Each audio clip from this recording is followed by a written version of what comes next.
Je vous retrouve pour la fameuse, la seule et l'unique, la vidéo bilan lecture de l'année, qui sera aussi la seule et unique vidéo sur cette chaîne cette année, chaîne qui n'est ni morte ni complètement abandonnée, mais qui prend la poussière depuis quelques années. J'ai lu une 60aine de livres cette année que j'aurais bien aimé venir vous présenter dans des vidéos plus spécifiques, mais j'aime bien quand même l'idée du bilan qui est plus facile à faire avec moins de préparation et qui surtout me permet toujours, même pour moi, de faire un petit récap global de ce que j'ai pu lire, sachant que j'avais pas forcément envie de vous parler uniquement de mes très bonnes lectures, ni même de mes très mauvaises, mais plutôt d'avoir un aperçu général.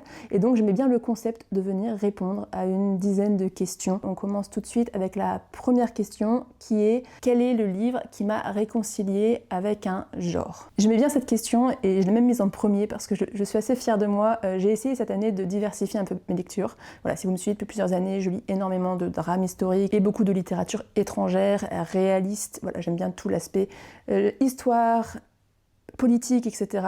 de ces livres-ci.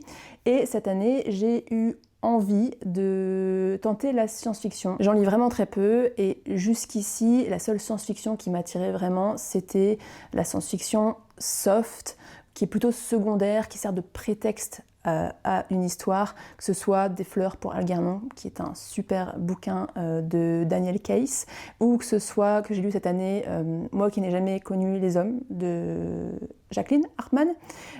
Pas une grande lecture pour moi, mais voilà, bonne lecture tout de même. Et dans ces lectures, la science, elle est vraiment minimale. Elle n'est pas explorée en tant que telle.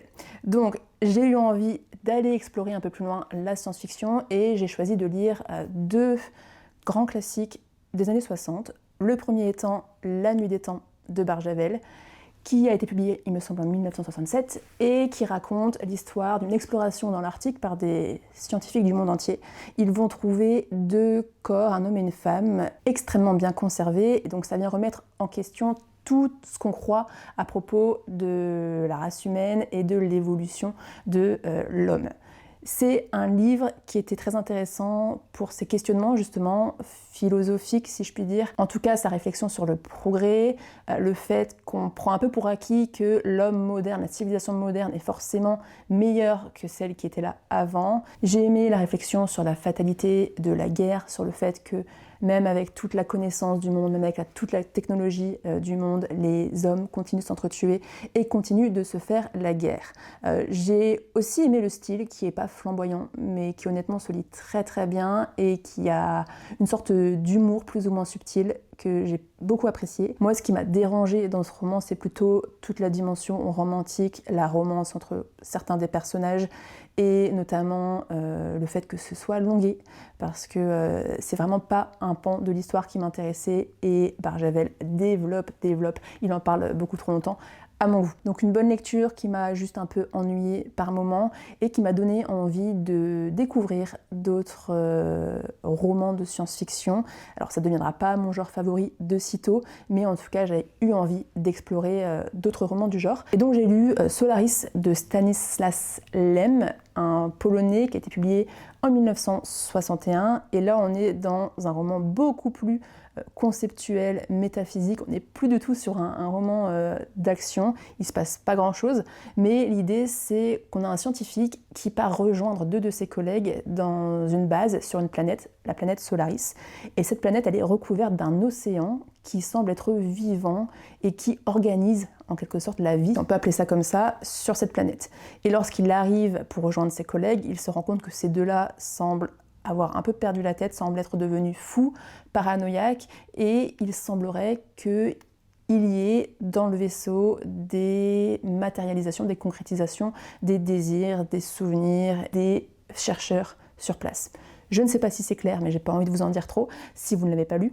Mais voilà, c'est une lecture aussi qui était intéressante. C'est une lecture qui, cette fois-ci, s'interroge sur la limite de la connaissance humaine, puisque ça fait des années que les scientifiques essaient de comprendre et de communiquer avec cet océan, de comprendre comment il fait ce qu'il fait, comment aussi il pourrait en retirer certaines choses pour la Terre, et ils n'arrivent pas à établir du tout de contact. Donc il y a aussi cette idée de qu'est-ce qui se passe quand on n'arrive pas à communiquer avec l'arrogance, en tout cas l'homme qui n'arrive pas à concevoir qu'il puisse y avoir d'autres systèmes de pensée que le sien. Donc ça, j'ai vraiment beaucoup aimé.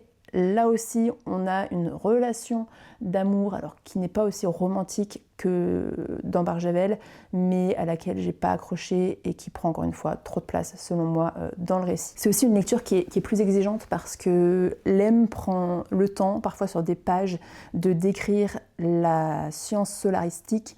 Il a toute une bibliographie qu'il a inventée. Voilà, donc ça, c'est des passages qui m'ont honnêtement pas forcément intéressée. Et moi, c'est ce qui jusqu'ici m'a assez détourné de la science-fiction. Tout ce qui est détails scientifiques, tout ce qui est invention de machines, tout ça, c'est pas du tout un truc qui m'intéresse. Donc pareil, une bonne lecture, sans plus, mais 2 petites lectures qui ont attisé ma curiosité et qui m'ont donné envie d'en lire d'autres. Donc si vous avez d'autres recommandations de ce type à me faire découvrir, je suis très preneuse. Je ne suis pas encore prête à lire de gros pavés de science-fiction, voilà, des 200 pages, 300 pages, ça passe. Pour l'instant, ça sera déjà pas mal. Deuxième question, quelle est la lecture qui m'a le plus décontenancée, déboussolée? J'ai lu pas mal de lectures qui m'ont surprise cette année, où c'était pas forcément ce à quoi je m'attendais, dans le bon ou dans le mauvais sens du terme. Et il y a une lecture quand même qui sort du lot, parce que c'est la seule à m'avoir vraiment rendu mal à l'aise pendant ma lecture, et c'était clairement volontaire de la part de l'auteur. C'est L'Enfant brûlé de Stig Dagerman, qui est un auteur que j'avais déjà lu avec Automne allemand, qu'il avait publié en 1946, puisque c'était lorsqu'il parcourait les ruines des villes allemandes après la guerre. C'est un tout petit récit qui est vraiment fort. Et là, en l'occurrence, c'est un roman, donc il a publié en 48 ou en 49. Et on va y suivre un jeune de 20 ans qui vient de perdre sa mère, et il va développer une haine incommensurable envers son père et la nouvelle femme que son père va ramener à la maison. Donc il va refuser en quelque sorte l'entrée dans sa vie de cette nouvelle femme. Et pourquoi c'est malaisant? Parce que ce personnage est assez abject, ou en tout cas il a des pensées qui sont très malsaines, et le ton, alors ça alterne entre du récit à la 3e personne et des lettres personnelles écrites par le jeune, et il utilise un ton qui est très détaché alors qu'il parle de choses horribles et des scènes, des situations, des pensées émotionnellement violentes. C'est un personnage qui est assez cruel, qui va être violent, et qui va aussi, particularité de la lecture, qui déboussole justement, être assez incohérent dans ses pensées. Il évolue au fur et à mesure du roman, et il va dire certaines choses au début, et ensuite il va un peu arranger ses propres convictions et sa morale au fur et à mesure des événements pour que ça fonctionne avec son système de pensée et avec ce qu'il veut à l'instant T. Voilà, donc une lecture qui est très particulière, que je peux vous conseiller, qui est assez inconfortable et volontairement dérangeante, mais que personnellement j'ai apprécié. Et pour évoquer un second livre rapidement dans cette catégorie, je parlerai de EPP de Ferenc Karinti, prénom non hongrois, je ne suis pas sûre de cette prononciation. Là, j'ai choisi de le lire parce que j'avais lu Voyage au bout de mon crâne de son père. En l'occurrence, on va suivre un personnage, un homme qui prend un avion pour se rendre à une conférence, et sauf que lorsqu'il arrive, il n'est pas du tout au bon endroit, il est dans un pays, il ne comprend pas du tout la langue, et il est incapable de communiquer avec qui que ce soit. Donc on est dans l'absurde total, perte de repères, il essaye tout ce qu'il peut pour sortir aussi de cet endroit, impossible. C'est une ambiance qui est assez angoissante, anxiogène, dans le sens où il comprend pas les codes, il comprend pas les règles, il comprend pas les coutumes, et personne ne semble l'aider à vouloir s'intégrer ou à vouloir rentrer chez lui. Et il y a vraiment cette sorte de... Il n'y a pas d'issue. Et c'est une lecture sans être pour moi un coup de cœur du tout, mais c'est une lecture qui était déroutante et plutôt originale. 3e question, quel est le livre qui a ouvert une porte, dans le sens qui m'a donné envie d'en lire d'autres du genre? Sans hésiter, je dirais Les Naufragés du Vagueur, qui est un récit très minutieux et très détaillé du naufrage du bateau de la Navy anglaise en 1740-1741, donc le bateau qui s'appelait le Vagueur ou Wager, vous le prononcez comme vous voulez. Et je ne suis pas du tout intéressée par la mer et par les bateaux de façon générale, mais c'est une lecture que je vois passer depuis plusieurs années. Il a été publié, il me semble, en 2023, Et je l'ai tellement vu passer que je me suis dit quand même il doit y avoir un truc. Et donc je l'ai acheté et effectivement j'ai adoré cette lecture parce que je trouve que David Grann parvient à faire d'un récit qu'il veut absolument véridique. Il essaie de ne pas inventer, il s'appuie sur des témoignages, il s'appuie sur les écrits des survivants à l'époque, il s'appuie y compris sur les divergences et ce qui a été dit au procès, etc. Mais malgré ça, on n'est pas sur un récit qui est barbant et qui pourrait devenir ennuyeux parce qu'on sait comment ça a terminé finalement, vu que c'est un fait réel et qu'on a des témoignages, c'est que certains sont revenus. Mais il parvient à vraiment créer un récit qui est narratif, qui est entraînant, qui est rythmé et il arrive à nous plonger dans ce naufrage. L'immersion, elle est totale avec la faim, le froid, l'angoisse, la folie qui grandit entre les hommes.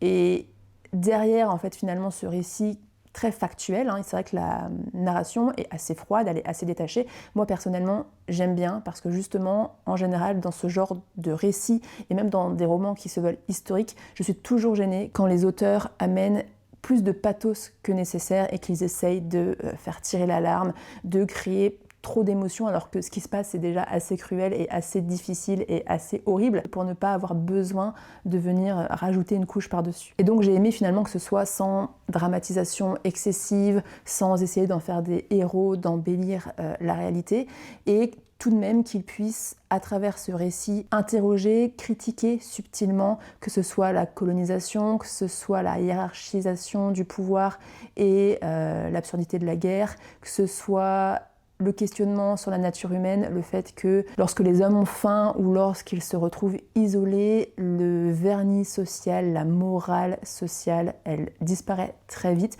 Voilà, autant de questionnements qui ne font pas le cœur du roman, mais qu'on retrouve au fil des pages et moi que j'ai trouvé très intéressante. Quatrième question, quel est le livre que j'ai acheté par hasard ? Question très facile pour moi, je n'ai qu'un livre à présenter car j'achète quasiment jamais de livres par hasard. Soit j'en entends parler quelque part, soit on me l'a recommandé et il y a tellement de livres qui m'intéressent que j'ai tendance à faire pas mal de recherches avant d'acheter un livre parce que je ne sais jamais quoi choisir et j'ai toujours peur d'être déçue.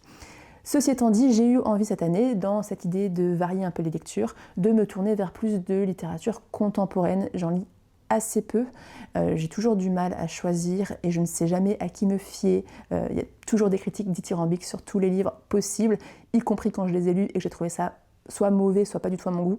Donc j'ai toujours beaucoup de mal à acheter encore plus du neuf. Et là, donc le seul livre vraiment par hasard que j'ai acheté cette année, que j'ai trouvé en occasion, c'était Summer Water, Encore un jour de pluie, voilà, de Sarah Moss, qui est une auteure écossaise, donc contemporaine. C'est un livre qui a été publié en 2020 et qui a été une lecture. Au départ, je me suis dit aïe aïe aïe, après les 2 premiers chapitres, ça y est, j'aime pas, j'arrête. Mais avec le recul, et je l'ai terminé, et au fur et à mesure du livre, finalement, j'ai plutôt apprécié ma lecture. Ah, les croquettes du chat. C'est une lecture qui est difficile à classer, puisque l'idée et l'exécution sont assez originales. On est en Écosse, en été, il n'arrête pas de pleuvoir, et on est autour d'un lac où il y a un certain nombre de chalets dans lesquels des vacanciers passent leurs vacances, des couples, des familles. Et dans chaque chapitre, Sarah Moss, elle va nous écrire le flux de pensée, elle va prendre la voix d'un des personnages, d'une des personnes qui sont dans ces chalets. Et pourquoi j'ai eu du mal au début ? Parce que certaines de ces pensées sont finalement très banales. On a un peu l'impression de lire un journal intime quelconque, assez peu intéressant. Le premier personnage, personnellement, je l'ai trouvé assez puéril. Je ne l'ai pas apprécié du tout, donc je me suis dit que ça allait être très très long et je ne comprenais pas où l'auteur voulait nous emmener. Et puis au fur et à mesure, déjà parce qu'on a plusieurs flux de pensée de différents personnages, donc différentes façons de penser, différentes préoccupations aussi. Et puis surtout après, je me suis dit qu'effectivement c'est assez banal et qu'effectivement, alors elle va sauter sur toutes les occasions, elle ouvre des parenthèses, des parenthèses, des parenthèses. Est-ce que c'est pas ça qui rend le récit vrai ? Parce que c'est des gens normaux, parce qu'ils ont leurs angoisses du quotidien, ils ont leur culpabilité, ils ont leurs petits problèmes, leurs croyances, certaines peut-être clichés, mais ça n'en demeure peut-être pas moins vrai. Pas toujours hyper intéressant, mais on se laisse prendre au jeu, on se laisse guider, il y a un petit twist à la fin, donc finalement une lecture que j'ai appréciée et peut-être que je relirai Sarah Moss, qui sait si je retombe par hasard dessus. 5e question, quel est le livre qui m'a fait rire? Je vais en mentionner 2. Le premier étant Vers cassé d'Alain Mabankou, qui est un auteur franco-congolais. C'est un ouvrage qui a été publié au début des années 2000. Je n'avais jamais lu cet auteur et j'ai beaucoup apprécié ma lecture, qui ne plaira certainement pas à tout le monde, principalement pour son style, puisqu'on est sur des très longues phrases, on est sur un style oral, familier, on est sur un manque de ponctuation. Personnellement, j'aime beaucoup, mais je sais que c'est pas le cas de tout le monde. Et c'est un roman tragico-comique, puisqu'on va y suivre, on va y lire le journal d'un pilier de comptoir dans un bar au Congo, à qui le propriétaire des lieux a demandé de raconter la vie, de faire le portrait des clients de ce bar. Donc les portraits vont se succéder et on a des personnages très hauts en couleur, avec leurs excentricités, avec leurs tristesses, leurs aventures, etc. Et lui, il vient tout coucher sur le papier avec ses mots et avec son interprétation. J'ai aimé parce qu'il y a beaucoup d'ironie, il y a beaucoup d'humour, alors parfois un peu lourdingue, parfois un peu noir. Il y a énormément de références, c'est foisonnant de références littéraires, culturelles. J'en ai cerné pas mal et je suis sûre que je suis passée à côté de plein d'autres. Et c'est aussi une satire du pouvoir et des illusions qu'on peut avoir sur la vie. Et même si ça frôle le grotesque par moments, finalement, derrière ce côté drôle et ce côté je prends tout à la légère, il y a une certaine tristesse et il y a un certain désespoir qu'on retrouve chez chacun des personnages. Donc un auteur que je suis très contente d'avoir découvert et que je relirai très certainement. Et pour la 2e lecture qui m'a fait rire cette année, je mentionnerai Tortilla Flat de Steinbeck, publié en 1935. Steinbeck, c'est un auteur que j'aime beaucoup. Le ton est très différent que dans Vers cassé, puisqu'ici on va suivre un groupe d'amis américano-mexicains en Californie après la Première Guerre mondiale, et ce sont des garçons qui ne travaillent pas, qui sont pauvres, qui sont très marginalisés, qui sont très insouciants, parfois irresponsables, mais qui sont très solidaires. Ils partagent tout, ils partagent leurs moments, ils partagent tout ce qu'ils possèdent et forment ainsi une sorte de communauté un peu improvisée. Je trouve que c'est un roman qui est très tendre parce qu'encore une fois, derrière l'humour et derrière la façade un peu drôle, parfois on pourrait presque penser qu'il se moque, ce qui n'est pas le cas. Il vient aborder des thématiques comme l'amitié, la fraternité, il vient critiquer le matérialisme et faire une ode en quelque sorte à la vie plus simple, à la vie plus pauvre et peut-être à la vie plus heureuse, puisque ces amis-là, ils sont heureux alors qu'ils n'ont rien. Donc j'ai trouvé que c'était une lecture profondément humaine et excellemment, parce que c'est Steinbeck, excellemment écrite. 6e question, quelle est la lecture que j'ai abandonnée ou que j'ai lue au mauvais moment? La vraie question, c'était quelle est la lecture que j'ai abandonnée, mais c'est vrai que j'abandonne très très rarement des livres. En général, si je commence un livre et que ça ne me plaît pas ou que j'accroche pas, je rentre pas dedans, je le repose, je le remets dans l'armoire et je le lirai plus tard. Je vais jamais très loin, je le sens assez vite et il y a plein de moments où j'ai pas la concentration, j'ai pas la disponibilité, j'ai pas l'envie de lire certains livres, mais je sais que j'ai envie de les lire et donc je les relirai plus tard. Sinon, quand un livre me plaît vraiment pas, souvent je vais le finir en diagonale, plus ou moins vite, selon à quel point je l'aime ou non, et c'est vraiment arrivé cette année avec 2 livres, je suis complètement passée à côté. Le premier, c'est Abattoir 5 de Kurt Vonnegut, qui est un auteur américain, qui est un livre que j'avais envie de lire depuis longtemps, et qui est un livre que je n'ai absolument pas compris. Alors, je l'ai lu en anglais, ce qui était peut-être ambitieux, je ne sais pas si c'est la langue vraiment qui m'a posé problème ou si c'est l'histoire, je pense qu'il y a un peu des deux, mais en gros, on y suit un vétéran de la Seconde Guerre mondiale aux États-Unis qui revit sa vie de façon complètement désordonnée, donc tout se mélange et se passe dans le désordre, et non seulement la narration est complètement éclatée, mais en plus, il y a de la science-fiction, c'est-à-dire qu'il est détaché du temps et il a été kidnappé par des extraterrestres. Voilà, je ne sais toujours pas quoi en penser. Je ne sais pas vous en dire plus parce que je crois que j'ai vraiment rien compris. Mais c'est clairement une satire aussi de la violence justement et des séquelles de la guerre. C'est de l'humour noir, c'est juste que je suis passée à côté, que je ne me suis pas du tout intéressée au personnage principal, donc je l'ai fini très rapidement. 7e question, quels sont les livres que j'avais vraiment envie d'aimer mais que je n'ai pas aimé? Ça ne l'a pas fait, j'ai été déçue en quelque sorte. J'aime vraiment pas parler de déception parce que qui suis-je pour être déçue de l'œuvre de quelqu'un d'autre. Mais en tout cas, il est vrai que j'ai fait des lectures dont j'attendais peut-être plus que ce que j'ai obtenu. La première étant Normal People de Sally Rooney, donc auteure irlandaise. J'ai l'impression qu'on ne peut pas ne pas connaître ce livre aujourd'hui tellement il a circulé sur les réseaux, sur internet, partout. Et alors moi le synopsis ne m'intéressait pas. J'ai vu la série que j'ai beaucoup aimée, donc je voyais pas forcément l'intérêt de lire le livre. Il a été publié il me semble en 2018, donc j'ai tenu bon. Et c'est juste que j'en ai encore entendu pas mal parler cette année dans des podcasts où vraiment Rooney est présentée comme le renouveau de la fiction contemporaine, ou en tout cas qu'elle a vraiment apporté quelque chose avec son style. Et peut-être que c'est le cas. Expliquez-moi dans les commentaires si vous voulez, mais c'est un peu la seule raison pour laquelle j'ai acheté ce livre. Et j'ai été déçue pour le coup.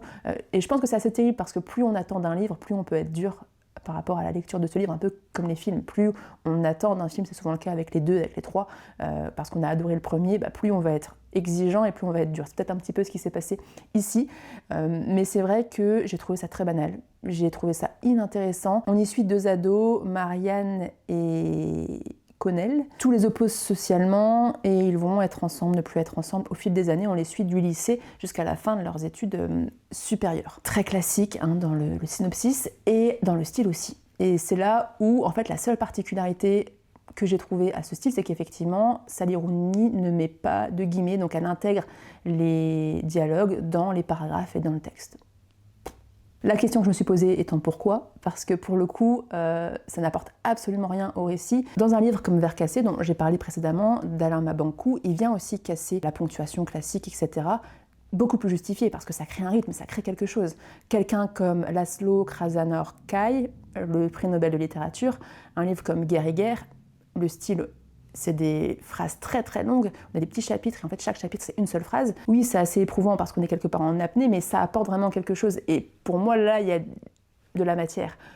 Dans Sally Rooney, je trouve que c'était très très classique. Le style en plus est très froid, elle crée une sorte de distance, elle est très détachée de ses personnages, des personnages qui sont parfois incohérents, qui n'évoluent pas, qui ont des comportements assez clichés, des traumatismes aussi qui apportent des conséquences parfois un petit peu clichés.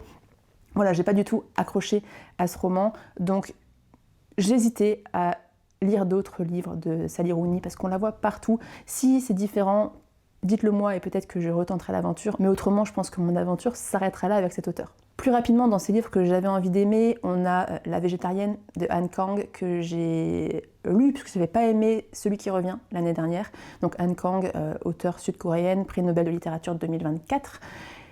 J'ai beaucoup aimé l'idée de La végétarienne, j'ai bien aimé le début, mais finalement, d'ailleurs, je pense que c'est ce qui me bloque un peu dans ces 2 livres et dans d'autres qui ne m'ont pas plu, c'est le style. À partir du moment où j'accroche pas au style, j'ai beaucoup de mal à rentrer dans l'histoire et je trouve que Rooney comme Han Kang n'ont pas de style à proprement parler, si j'ose dire.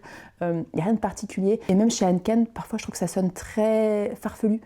Des mots qui n'ont rien à faire là, ou en tout cas voilà, je rentre pas dans le rythme et au-delà de ça, j'ai pas non plus accroché à l'histoire dans laquelle pour moi elle aborde plein de thématiques intéressantes, mais elle reste vraiment en surface, elle revient un petit peu toujours sur la même chose sans jamais creuser et aller plus loin. Donc ouais, je suis restée un petit peu sur ma faim aussi. Autre livre que j'avais vraiment envie d'aimer, et après j'arrête parce que en fait la liste elle est assez longue dans cette catégorie, mais il y avait Shuggie Bain de Douglas Stuart, 2020. J'ai lu ce livre, j'avais beaucoup envie de le lire parce que je m'intéresse au Booker Prize, donc le plus gros prix littéraire au Royaume-Uni. Et ce livre est tout pour me plaire. C'est glauque, on est dans les années 80, donc sous l'Angleterre de Thatcher.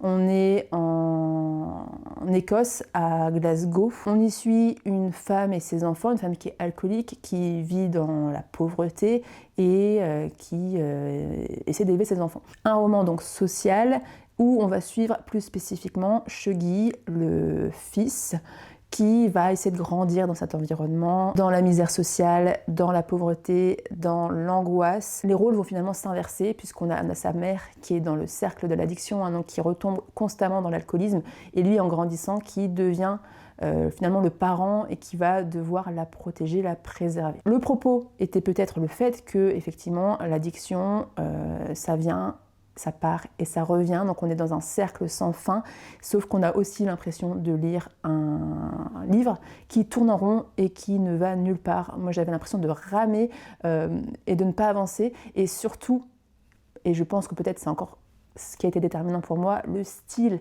Alors je pensais l'avoir acheté en anglais, je l'ai lu en français, je ne sais pas si c'est lié à la traduction. En regardant certains avis, j'ai pas l'impression. Je trouvais que le style était terrible. Honnêtement, je manque de vocabulaire pour décrire le style des auteurs. J'ai pas fait d'études littéraires, etc. Et je ne prends pas le temps suffisamment de chercher mon vocabulaire ou de venir analyser les textes. Mais ça sonnait tellement faux et ça sonnait tellement mal que ça m'a très vite finalement agacée. Et comme c'est juste une accumulation de péripéties malheureuses et qu'il n'y a aucune prise de recul, aucune analyse, vous allez me dire c'est peut-être aussi à nous de le faire, on interprète, etc. Sauf que du coup il n'y avait pas grand-chose dans ce roman et c'était juste voilà la misère sociale et faites-en ce que vous voulez, quoi. Mais ce livre n'apportait rien en particulier ou de plus par rapport à ça. Voilà, on va fermer cette catégorie là-dessus. 8e question, quel est le livre qui m'a fait le plus voyager ? Il y a beaucoup de livres qui m'ont fait voyager, presque tous, j'ai envie de dire, beaucoup de ceux que j'ai mentionnés au préalable m'ont fait voyager. Mais dans cette catégorie, je vais vous parler d'Islande parce que, pour le coup, par hasard, je me suis rendu compte que j'avais lu 5 ou 6 livres islandais cette année, alors que je n'en avais certainement quasiment pas lu les années précédentes. Et ce sont des lectures que, dans l'ensemble, j'ai appréciées. J'ai lu Rosa Candida de Olaf Sdottir. Alors, dans cette catégorie, on ne jugera pas la prononciation des noms et des prénoms parce que c'est très approximatif, mais j'ai lu cette dame et j'ai lu le prix Nobel de littérature Halldór Laxness, La cloche d'Islande, dont j'aurai peut-être l'occasion de reparler si je refais une vidéo sur cette chaîne dans les années à venir, qui était très intéressant justement sur l'Islande et qui permet de voyager dans l'Islande 16e, 17e siècle, 17e siècle plutôt. J'ai aussi lu un tout petit roman que j'ai beaucoup aimé qui est Lettre à Helga de Birgisson. C'est une longue lettre écrite par un vieil homme à son amour perdu, donc une histoire d'amour avorté. Et donc il écrit à la femme qu'il a finalement aimé mais avec qui il n'a jamais vécu, et ça lui permet de revenir aussi sur sa vie dans sa ferme, donc la ruralité au siècle dernier, sa vie aussi avec sa femme qui était stérile et qui était dépressive, et puis sa vie aussi par rapport à l'ouverture de l'Islande et à sa modernisation avec l'arrivée aussi des villes et du capitalisme. Donc il vient critiquer le matérialisme. Et c'est une lecture très nostalgique puisqu'il va attribuer le malheur de beaucoup d'hommes et la perte de sens à ce capitalisme. Et sinon, de base, je voulais vous parler d'un autre livre qui est mon préféré, peut-être une de mes lectures préférées de l'année, qui va être Entre ciel et terre de Stefansson, que je n'avais jamais lu. Aucun de ses auteurs, j'avais jamais lu aucun de ses auteurs précédemment. Et j'ai adoré ce roman, qui est le premier roman d'une trilogie que je finirai, et j'en lirai certainement d'autres de lui. C'est un livre d'atmosphère, d'ambiance, c'est un livre d'introspection dans lequel il ne se passe pas grand-chose. Il faut dire que si vous cherchez des livres d'action, vous n'êtes pas forcément au bon endroit. Et là, en l'occurrence, on va suivre un jeune garçon qui va... J'ai pas envie de vous spoiler, qui a un ami qui adore la poésie, donc ils partagent ensemble cet amour de la poésie. Il va se passer un drame qui va venir bouleverser cette amitié, et le garçon va partir en quête de sens dans l'Islande froide, dans l'Islande glaciale, dans l'Islande cruelle, dans la nature finalement, et il va osciller entre vie et mort, donc entre ciel et terre. Et on a vraiment cette confrontation entre l'intériorité, entre la poésie, entre la douceur de cette poésie, et puis l'extérieur, l'Islande aride, l'Islande qui tue, l'Islande qui est rude et qui ne fait pas de cadeaux et qui n'en a pas grand chose à faire de la poésie. Donc un roman que j'ai trouvé vraiment très beau, très bien écrit, et voilà, lisez-le si vous ne l'avez pas lu. Et il faut être un petit peu patient, il y a peut-être quelques longueurs, mais si on se laisse guider et qu'on suit finalement la musicalité du livre, moi je trouve que ça se fait très bien. 9e et avant-dernière question pour cette vidéo. J'ai eu du mal à formuler ma question. Je dirais quelles sont les lectures qui ont été difficiles mais que je juge nécessaires. beaucoup trop long. Si vous avez une autre formulation pour l'année prochaine, dites-le moi. Mais c'est juste que cette année, j'ai lu plusieurs livres sur l'histoire noire américaine que j'ai appréciés et qui, au-delà de mon appréciation, sont selon moi importantes et utiles et qui méritent vraiment d'être lues pour mieux comprendre ce qu'a été et ce qu'est toujours être noir aux États-Unis. J'ai enfin lu Maya Angelou, Je sais pourquoi l'oiseau chante en cage. L'oiseau en cage chante, dans les années 60, ça a été publié, fin des années 60. Donc là on est sur un récit autobiographique où Maya Angelou vient nous raconter son enfance dans une Amérique ségrégationniste, dans la violence, dans le racisme, et qui a une plume qui est très poétique et qui permet, à travers son témoignage et donc son parcours qui est personnel, de décrire aussi une réalité beaucoup plus collective et historique. Donc une très très bonne lecture. J'ai aussi lu un autre récit autobiographique beaucoup plus récent de Jasmine Yard, Les moissons funèbres, publié au début des années 2010. Jasmine Yard vient nous raconter comment, en l'espace de 4 ans, 5 hommes de son entourage, dont son jeune frère, viennent à mourir. Elle vient essayer, à travers son expérience personnelle, d'analyser les causes systémiques et les causes profondes de ce drame, c'est-à-dire le racisme, l'héritage de l'esclavage, c'est-à-dire la drogue, la pauvreté, la misère sociale, l'absence d'espoir et de futur pour ces jeunes générations. Une réflexion sociale donc qui est très bien écrite, beaucoup plus simple que Maya Angelou, mais qui se lit vraiment très bien. Et pour clôturer cette catégorie, j'ai aussi lu Colson Whitehead, Nickel Boys, qui est un auteur, Colson Whitehead, que j'avais envie de lire depuis un moment parce qu'il a quand même obtenu 2 fois le prix Pulitzer américain. J'étais donc très curieuse de découvrir cet auteur et on va y suivre Elle Wood, qui est un jeune noir dans les années 60 aux États-Unis qui va malencontreusement se retrouver dans une situation qui va faire qu'il va être envoyé dans une maison correctionnelle pour les jeunes qui s'appelle la Nickel School Academy, il me semble en Floride. Sauf que dans cette école, le racisme et la violence institutionnelle sont omniprésents et Elwood va se lier d'amitié avec un autre jeune, Turner, et ils vont essayer de survivre dans cet environnement, sachant qu'ils ont chacun une vision très opposée de ce qu'il faut faire. On va dire qu'Elwood est très idéaliste, utopiste, il cherche la justice, il croit en la morale, là où Turner est beaucoup plus pragmatique, terre à terre, il veut juste survivre et il croit pas à tout ça. Et la différence des 2 autres récits, celui-ci est un roman, donc c'est fictif. La Nickel Academy a bien existé et l'auteur s'est grandement appuyé sur les documents qui existent et sur ce qu'on sait de cet établissement. Maintenant, le personnage d'Elwood n'existe pas et c'est peut-être là aussi pour moi le défaut un peu du livre, c'est que du coup on est sur un schéma beaucoup plus classique qui le rend un peu plus cliché dans le sens où Elwood va enchaîner les malheurs et tout lui tombe dessus. Ça manque un peu parfois de crédibilité, mais c'est un livre qui est très bien construit, qui alterne, c'est pas forcément linéaire, mais je trouve que justement ça permet de ne pas s'ennuyer et de rester dans le récit. Il y a un très bon twist à la fin, donc en gros Whitehead maîtrise parfaitement la construction et les codes du roman qui fait que c'est entraînant. Le style est froid, pour les mêmes raisons que dans Les Naufragés du Vagueur, mais bien que là ce soit un roman, moi c'est ce que j'ai apprécié parce qu'il n'ajoute pas du pathos, c'est assez détaché. Son but c'est pas de vous faire pleurer ou d'en faire trop, je pense qu'on n'a pas besoin de ça pour s'indigner et voir à quel point c'est problématique, mais je pense que c'est plutôt chercher à rendre hommage et juste à raconter ce qui a pu se passer dans ce lieu pour tous ces jeunes qui ont été envoyés. Nous arrivons à la dernière question et catégorie de cette vidéo qui est un auteur que j'ai relu et un auteur ou plusieurs que j'ai découvert et que j'aimerais relire.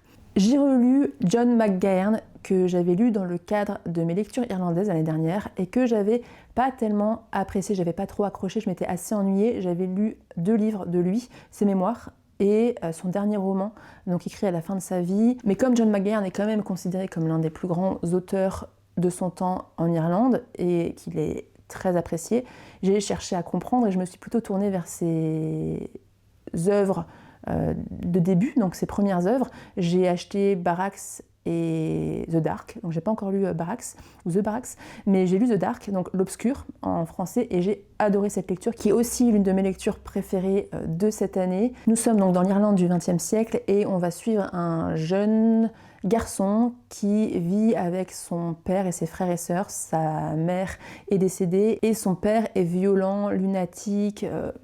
Un jour il va être plaintif et l'autre jour il va être complètement tyrannique.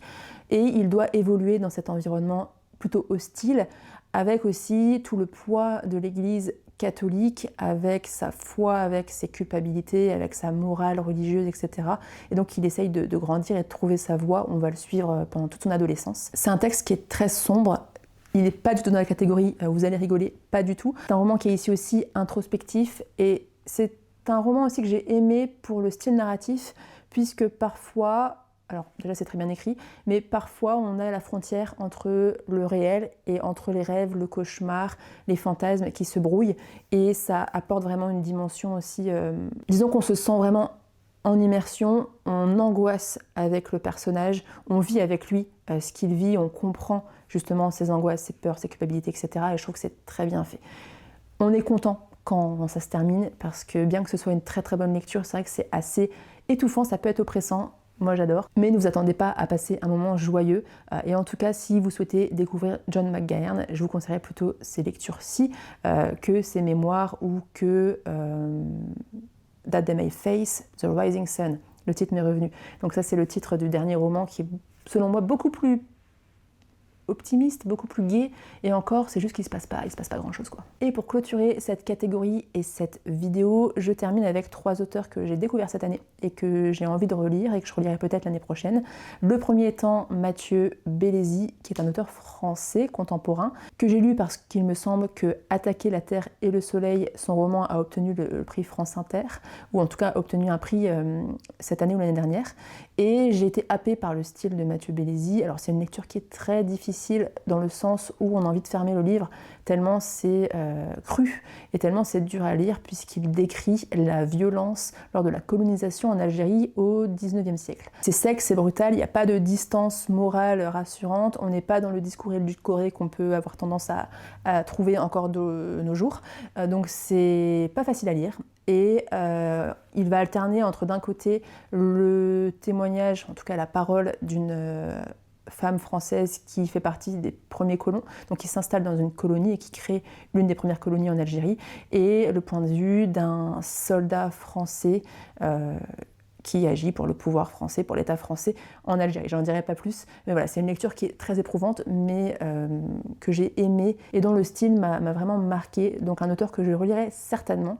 Et puis j'ai lu 2 auteurs contemporains britanniques, il me semble, Julian Barnes et Graham Swift. Je les mets ensemble parce que j'ai lu, je ne vais pas confondre, de Graham Swift, j'ai lu Le Dimanche des Mers, et de Julian Barnes, j'ai lu The Sense of Ending, une femme qui danse, je pense. Rien à voir, le texte en anglais et en français, me demandez pas pourquoi, mais donc j'ai lu ces 2 livres-ci qui parlent tous 2 de la mémoire, et dans les 2 cas j'ai aimé le style assez simple, mais j'ai trouvé ça très bien écrit, et dans cette volonté de lire un peu plus de contemporain, alors pour l'instant ça je me concentre vachement sur des Britanniques parce que j'adore lire en anglais et que ça me permet de garder le rythme en quelque sorte et de pratiquer, mais il faudra que je m'ouvre un petit peu plus. En tout cas voilà, ces 2 romans j'ai aimé. Là aussi, on est vraiment dans l'introspectif. Vous allez dire que je dis toujours ça, mais je pense que c'est les 2 pires de la liste.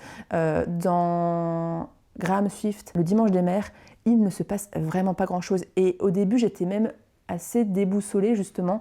Je me suis dit que ça allait être long.